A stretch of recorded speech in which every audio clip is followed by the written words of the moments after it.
নমস্কার বন্ধুরা, সঙ্গীতার life cycle চ্যানেলে আপনাদের সকলকেই আরও একবার স্বাগত। আমার আজকের রেসিপি পায়েস।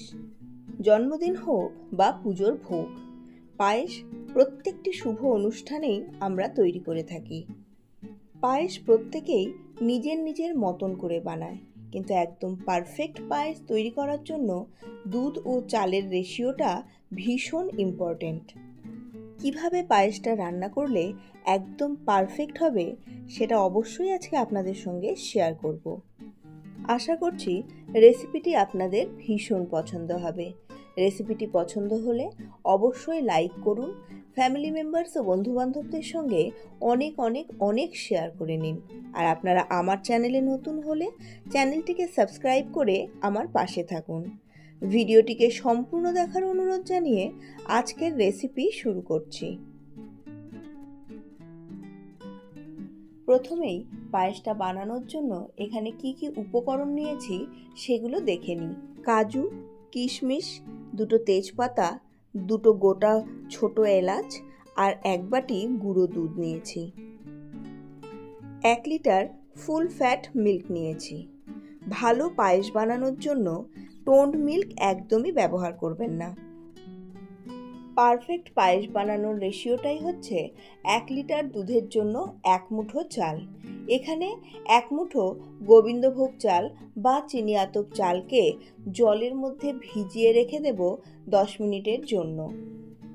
10 মিনিট পরে চালটা ভালোভাবে ধুয়ে জল ঝরিয়ে রেখে দেব।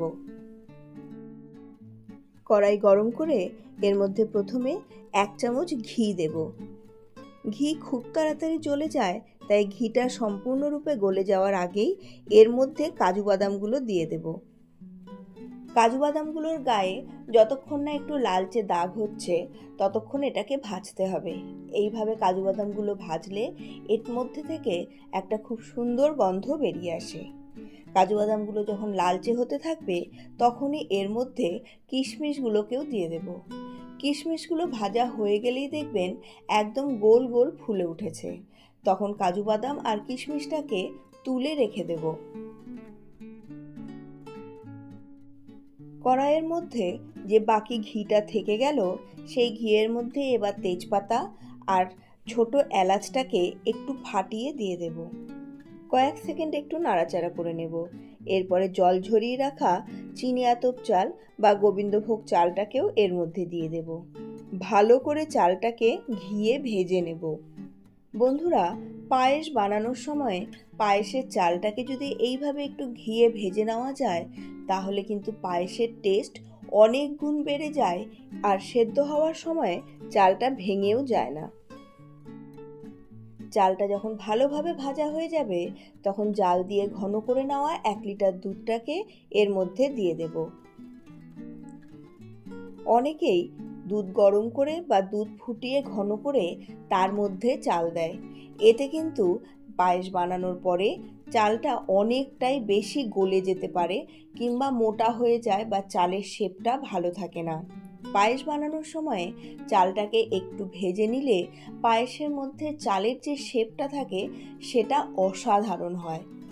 চালগুলো ভেঙেও যায় না, সুন্দরভাবে সেদ্ধ হয়, আর চালের শেপটা সত্যি খুব ভালো লাগে দেখতে। চালটাকে একটু ভেজে নেওয়ার জন্য দুধ দেওয়ার পরেও চালটা দলা পেকে যাবে না বা কড়াই বা বাটির গায়ে আটকেও ধরবে না। যে কোনো মিষ্টি বানানোর সময় এর মধ্যে সামান্য একটুখানি লবণ দেবেন, তাতে দেখবেন মিষ্টির টেস্ট অনেক গুণ বেড়ে যায়। আমি এখানে সামান্য একটা ছোট চামচের 4 ভাগের 1 ভাগ লবণ দিয়েছি। ভালোভাবে সবটাকে মিশিয়ে নিয়ে এবার গুঁড়ো দুধটা এর মধ্যে দিয়ে দেব। আবারও ভালোভাবে মিশিয়ে নিতে হবে যাতে গুঁড়ো দুধ গরম দুধের মধ্যে পড়ে দলা না পেকে যায়। দেখুন, এটা কিন্তু দলা পাকেনি, সুন্দরভাবে গলে গেছে। আপনারা গুঁড়ো দুধের বদলে কনডেন্স মিল্কও ব্যবহার করতে পারেন। চালটা সেদ্ধ হয়ে গেলে এবার এর মধ্যে 2 টেবিল চামচ চিনি দিয়ে দেব। চিনিটা কিন্তু নিজেদের পছন্দ মতো দেবেন, কারণ অনেকেই পায়েসে খুব বেশি চিনি পছন্দ করে না। ভালোভাবে জাল দিয়ে নিয়েছি। পায়েসটা যখন অনেকটাই ঘন হয়ে গেছে, এবার এর মধ্যে ভেজে রাখা ড্রাই ফ্রুটসটাকে দিয়ে দেব। ড্রাই ফ্রুটসগুলো দেওয়ার পরে আরও মিনিট খানেক এটাকে ফুটিয়ে নেব।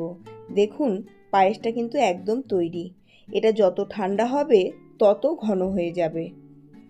আর পায়েসে দেওয়ার জন্য ড্রাই ফ্রুটসগুলোকে অবশ্যই ঘিয়ে ভেজে নেবেন। এতে ড্রাই ফ্রুটসের ভেতরের যে গন্ধটা সেটা অনেক বেশি প্রমিনেন্ট হয়ে যায় আর পায়েসের সঙ্গে মিশে গিয়ে একটা অসাধারণ গন্ধ তৈরি করে। গ্যাসের ফ্লেমটা অফ করার আগে এর মধ্যে আরও 1 চামচ ঘি দিয়ে নিয়েছি।